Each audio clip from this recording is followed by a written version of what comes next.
warahmatullahi wabarakatuh. Waalaikumsalam warahmatullahi wabarakatuh. Baiklah para siswa-siswi sekalian, kita sampai ke pokok pembahasan mengasah pribadi yang unggul dengan tata krama sopan dan santun. Ya, jadi kita ambil sekarang untuk materi yang pertama adalah tata krama. Ya, apa yang dikatakan dengan tata krama? Nih, tata krama adalah kebiasaan sopan santun yang disepakati dalam lingkungan pergaulan masyarakat. Contoh di suatu daerah, nih ya, kalian tahu daerah Teluk Riki? Nah itu, di sana ada peraturan katanya yang mengatakan apabila ada pesta, contoh pesta pernikahan, tidak boleh pakai keyboard. Yang kedua, apalagi peraturan yang ada di daerah kita nih? Coba. Kalau ibu lah suku putih, tahu kan suku putih? Misalnya suku daerah-daerah di kampung kita nih, suku Ampu, Padakopu, suku putih. Kayak ibu suku putih, katanya tidak boleh menikah sesama sesuku. Ya, pernah kejadian ya. Nah, kalian itu juga. Nah, pernah kejadian ya keluarga ibu, tapi Allahu alam ya. Dia menikah sesuku, tapi akhirnya anaknya kalau nggak salah anak yang kedua laki-laki itu ya, lupa ya namanya, Adi namanya. Bisu, ya. Tapi entah karena nikah sesuku tadi, entah karena kutukan, katanya kan itu tuh kutukan dari orang tua terdahulu. Juga apa lagi peraturan di suatu daerah. Daerah kita ini aja lah. Coba kalian ungkapkan. Kan udah disepakati kan dengan masyarakatnya. Apalagi contohnya?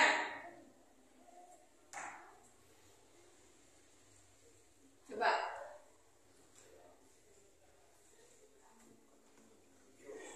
Misalnya itu, kalau ada yang meninggal, nanti kan ada acara timbun tanah. Itu tuh sebenarnya Nabi menganjurkan tinggikan kuburan dari tanah biasa. Tapi daerah kita ini selalu memakai acara yang banyak mengeluarkan uang. Terkadang lebih dari pesta. Itu tidak boleh diganggu-gugat loh. Itu sebenarnya adalah tradisi, iya kan? Tradisi acara menimbun tanah. Ya, kita lanjut yang kedua. Nih, kita ambil tata kramanya dulu ya. Tata krama dalam berkomunikasi. Contoh, ada 10, katanya 10 bagaimana cara berkomunikasi. Yang pertama, berbicara yang baik dan sopan. Ya, cobalah kalian dari kecil nih belajar berbicara baik dan sopan. Jangan bicara tuh asal nyeplos saja, ya asal keluar aja. Terkadang ibu sering mendengarkan kata-kata yang kasar. Ya contoh, woi boruk. Entah kapan kawannya jadi boruk. Oi cinggu. Nah, ada juga ya terkadang kita dengar, hai anggau katanya. Mungkin kalian mengerti siapa yang ngomong anggau. Jadi janganlah menggelar seseorang dengan sesuatu yang buruk. Itu berdosa tuh ya, mengatakan sesuatu hal yang buruk-buruk seperti itu. Nah, yang kedua katanya menjaga pandangan dan menunduk ketika berbicara dengan orang yang lebih tua.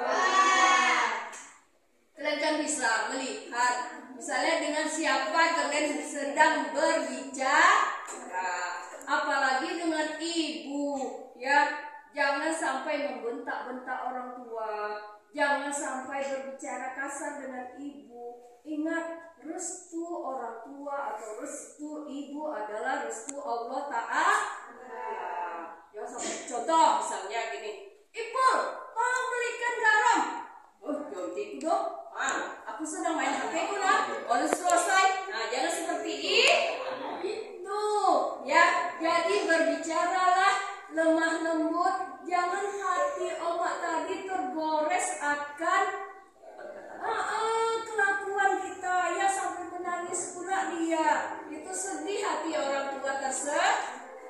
Yang ketiga, perhatikan intonasi suara. Berbicaralah dengan lemah lembut. Itu nanti masuk ke pelajaran santun. Ya, santun itu apa? Berbicara dengan lemah lembut. Jadi berbicaralah dengan yang sewajarnya. Ya, jangan membentak-bentak, jangan bicara jelek, jangan berbicara kotor. Ya, ini lagi. Melihat lawan bicara ketika berbicara. Misalnya aja gini, kalian sedang ngomong, ada kawan tuh nggak memperhatikan kalian, sakit hati nggak? Ya iyalah ya. Jadi misalnya kalau kita berbicara dengan orang, lihat, tapi jangan dipelototi pula, jangan dipelototi pula ya. Jadi berbicaralah dengan lawan bicara dan perhatikan, apalagi dengan guru ya, angguk-angguk sedikit cicik ngerti. Jadi gitu, angguk-angguk lah. Jadi perhatikan dengan sesama, dengan betul ya. Ini lagi. Ya, menjadi pendengar yang baik yang tadi ya. Mana dia?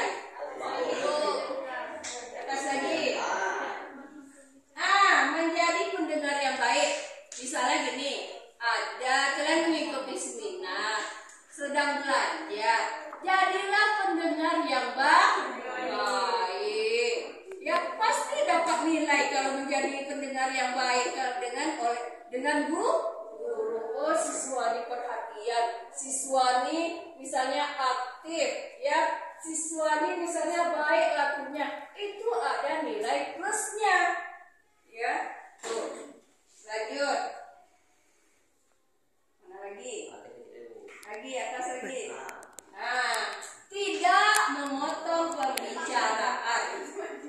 Nih, misalnya kalian berbicara, apalagi dengan orang yang lebih tua. Terkadang ya, siswa sekarang, anak sekarang, omaknya cakap satu, apalagi sedang marah, anaknya nanti menjawab lebih banyak. Contoh, ketika ibu remaja lah ya, contoh ibu aja ibu bikin. Misalnya dia kena marah, pulang lambat, pulang kuliah nih, pulang lambat, lewat dari maghrib. Apa katanya? Oi, kemana kau nak? Iku anak gadis sudah sore belum juga pulang. Ayam aja udah masuk kandang. Iya, tadi ada ini. Menjawabnya kalau dirangkai. Kata Mak Ibu. Omak ini lain. Kalau nggak dijawab marah. Dijawab lebih marah lagi. Kamu godakan sampai saudara kita melawan. Kata dia. Pokoknya kita serba salah. Kalau sudah kena marah ya, tidak menjawab kena marah, dijawab apa lagi, itulah serba salah. Tapi namanya orang tua, jangan dibantah apabila dia sudah marah. Jangan dilawan, ya nak ya. Nah itu. Yang penting kita punya tata krama. Lanjut. 7. Tidak berkaca pinggang. Tahu kalian apa itu berkaca pinggang? Musuh hebat. Dialah kayaknya yang bos, dialah kayaknya yang berkuasa, berkaca pinggang. Ya, ini namanya berkaca pinggang. Apabila kita ngomong dengan orang, jangan sampai kita berkaca pinggang. Lanjut.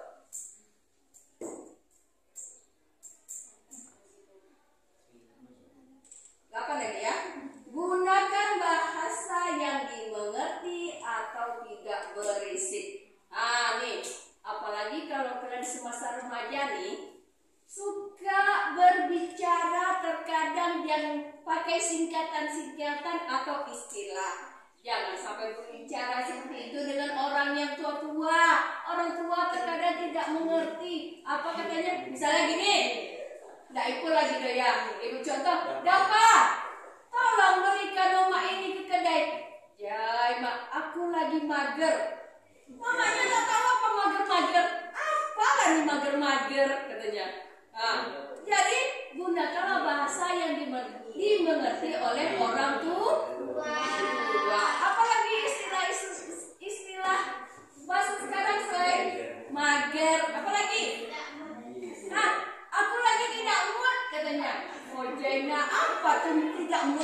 mood. Ya, jadi seperti itu. Gunakanlah bahasa yang dimengerti oleh orang tua. Contoh misalnya gini, apa kata emaknya? Nah, apa bu artinya? Kata dia, I don't want to mak. Jadi itu kan bahasa kita, I don't want to. Separuh bahasa Inggris, separuh bahasa kampung. Jadi itu, jadi gunakanlah bahasa yang dimengerti, yang mudah dicerna, yang tahu sama kita apa artinya. Dan lagi, menghindari bergurau dan tertawa berlebihan. Satu, kalau berbicara dengan kawan atau sedang kumpul, ingat ya, apalagi ini perempuan. Perempuan itu ketawa besar-besar, itu termasuk aurat. Ketawa besar-besar tuh ya. Makanya di Arab tuh tidak ada MTQ utusan perempuan. Karena suara kita yang perempuan, apalagi yang merdu yang mungkin, nah itu termasuk aurat.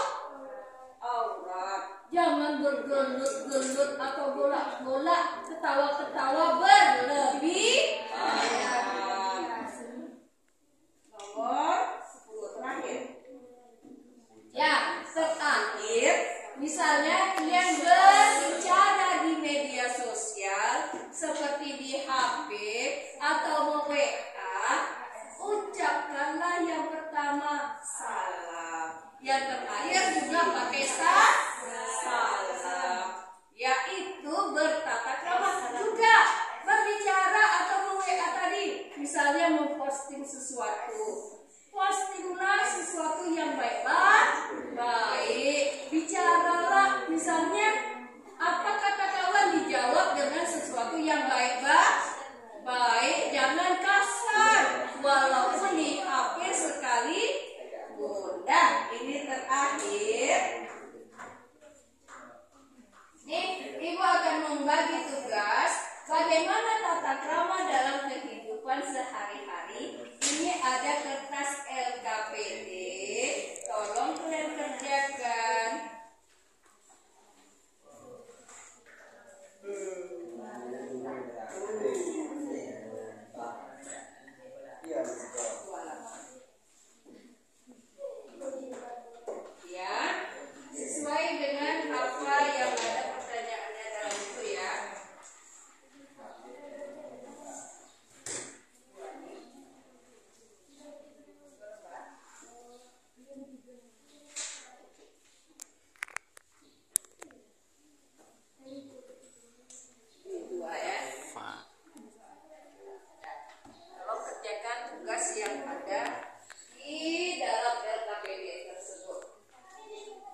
bagian pokoknya. Apa?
ketika lawan bicara sedang berbicara. 2. Hikmah tata krama dalam bersikap. 2. Dihargai ketika berbicara atau berinteraksi dengan orang lain. Disenangi oleh orang lain. Dapat meningkatkan adab seseorang. Ya, itulah jawaban dari kelompok 1. Kita kasih kelompok 1. Ada tambahan? Mana tahu? Lanjut pada kelompok 2, dipersilakan untuk membacakan presentasinya. Siapa yang akan membacakan?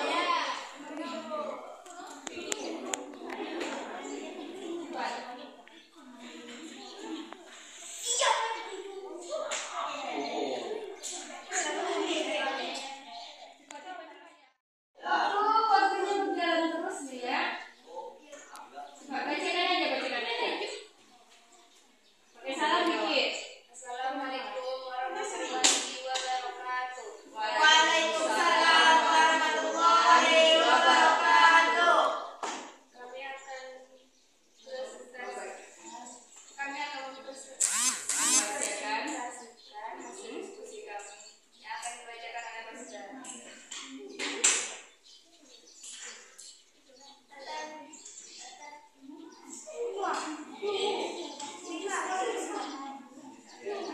Tata krama dalam bersikap. Cara bersikap jangan hilangkan kaki dan tangan. Lakukan kontak mata dalam tempo yang singkat. Jangan menatapnya berlama-lama. Buatlah jarak antara kedua kaki agar menunjukkan bahwa kita dalam keadaan nyaman dan percaya diri. Posisikan bahu dalam keadaan santai. Hal ini untuk menunjukkan bahwa kita tidak dalam kondisi tegang. Jika lawan bicara sedang berbicara, hal ini menandakan bahwa kita memang sedang mendengarkan dan memperhatikan. Ya, itulah hasil presentasi dari kelompok 2. Kita kasih tepuk tangan. Ya, dipersilakan pada kelompok 3. Waalaikumsalam warahmatullahi wabarakatuh. Baiklah, kami di sini ingin mempresentasikan hasil dari diskusi kami yang materi utama akan dibawakan oleh Mama Lakwa. Adalah dipersilakan. 1. Tata krama berpakaian. 1. Menggunakan pakaian yang rapi. 2. Menggunakan pakaian yang bersih dan wangi. 3. Menggunakan pakaian yang tidak ketat. 4. Menjaga aurat baik perempuan maupun lelaki. Ya. 5. Tidak mengenakan terlalu banyak hiasan. 2. Hikmah tentang krama dalam berpakaian. Tata krama mengandung hikmah yang sangat besar sebagai berikut. 1. Membuat seseorang disegani, dihormati, disenangi, bahkan dicintai oleh orang lain. 2.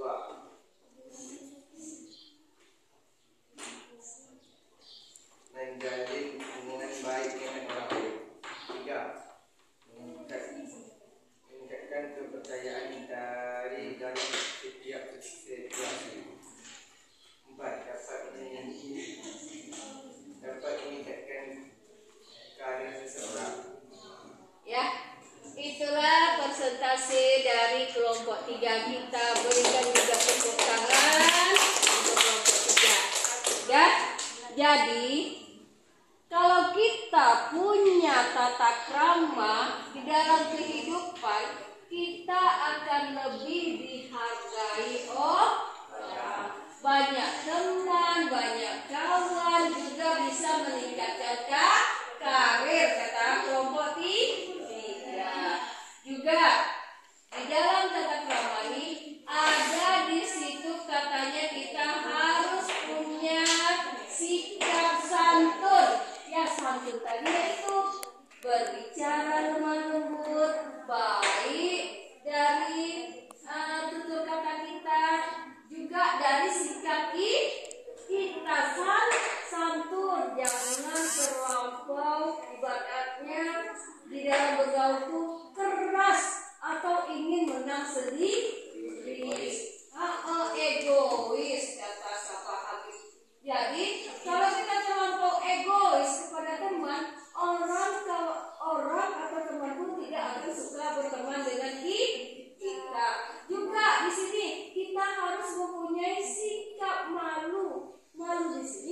malu-maluin, ya.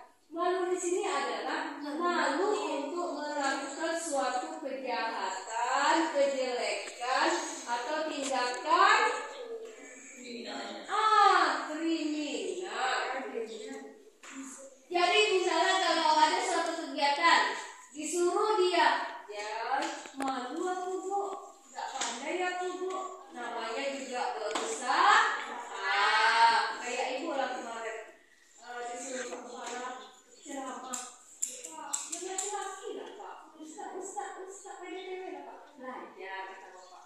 Jadi karena belajar tadi, akhirnya dihilangkan rasa takut tadi, rasa malu tadi, timbulkanlah rasa berani, supaya kita lebih pede atau percaya diri. Dan hanya sekian dulu pelajaran kita pagi ini, lebih dan kurang mohon diperbanyak maaf. Wassalamualaikum warahmatullahi